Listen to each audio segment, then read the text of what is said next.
बिस्मिल्लाहिर्रहमानिर्रहीम। अस्सलाम वालेकुम। तो फ्रेंड्स, आज आपके साथ बहुत ही मज़ेदार सी रेसिपी शेयर करने जा रही हूँ।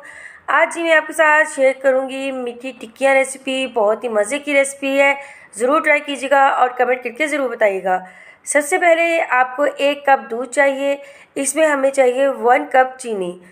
इसके बाद हमने इसमें ऑयल ऐड करना है, चाहे तो आप इसमें घी भी ऐड कर सकते हो।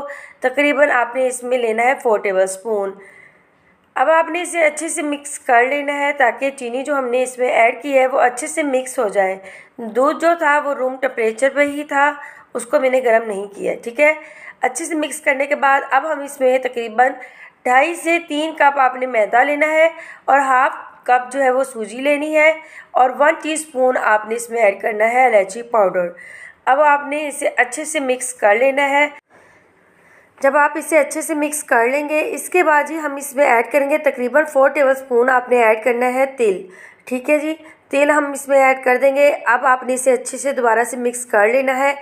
इसके बाद साथ ही हम इसमें ऐड कर देंगे कोकोनट पाउडर, ठीक है। घर में मैंने जो है ना ये फ्रेश जो यानी कि नारियल होता है उसे मैंने कद्दूकस कर लिया था, तो वो आपने इसमें डाल देना है। चाहे तो आप बाज़ार से जो पाउडर मिलता है कोकोनट पाउडर, तो वो भी आप इसमें ऐड कर सकते हो, ठीक है जी। इसका जो टेस्ट है वो बहुत ही अमेजिंग आता है। तो आपने अब इसे दोबारा से अच्छे से मिक्स कर लेना है। अब आपने इसे तकरीबन 10 मिनट तक रखना है। अगर आपको लगता है कि बैटर थोड़ा सा पतला है तो आप इसमें मैदा भी ऐड कर सकते हो, ठीक हो गया जी।